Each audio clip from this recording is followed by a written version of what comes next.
Bonjour, aujourd'hui on va voir un nouvel utilitaire, donc un nouveau programme qui est WC. Du coup, si on va dans le manuel de WC, on va voir que c'est un programme qui permet de compter le nombre de mots dans un fichier, le nombre de lignes, le nombre de caractères, le nombre de bits. Donc c'est peut être super utile. Aussi le nombre de caractères qu'il y a sur la ligne la plus longue. Donc on va directement tester ça. Donc si je fais un cat d'un fichier que j'ai .markdown ici, htop, on voit actuellement qu'il y a ce contenu dedans. Donc maintenant, si j'essaie de faire par exemple, un WC, je mets comme argument le nom du fichier, puis par exemple, j'entre cette commande, je vais avoir plusieurs résultats, mais c'est pas annoté, donc c'est plus compliqué de savoir. Donc on a les arguments qu'on peut utiliser. Par exemple, pour savoir le nombre de mots, -W, on va avoir 52. Donc on va comprendre ici que cette valeur-là représentait le nombre de mots.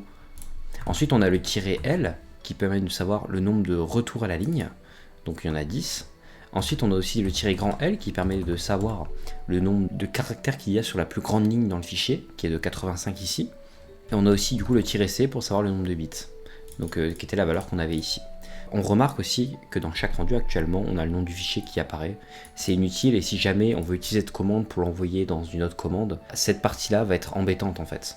Il y a une façon d'enlever cela, cette problématique, c'est de prendre le contenu du fichier et de l'envoyer dans le standard input de cette commande sans inclure du coup le nom du fichier. Pour cela, en fait, ce qu'on va faire, c'est qu'on va afficher le contenu du fichier en faisant un cat, comme on a déjà vu. Et ensuite, on va ajouter un pipe pour rediriger ce standard output, donc tout le contenu, dans une autre commande. Donc en faisant un wc par exemple w. Et ça va faire la même chose, sauf que ici, la commande ne va pas afficher le nom du fichier. Donc au lieu en fait directement de lui dire tiens wc, tu vas aller lire depuis ce fichier là, on va simplement lui donner du contenu directement. Si vous aimez le contenu, n'hésitez pas à liker et à vous abonner.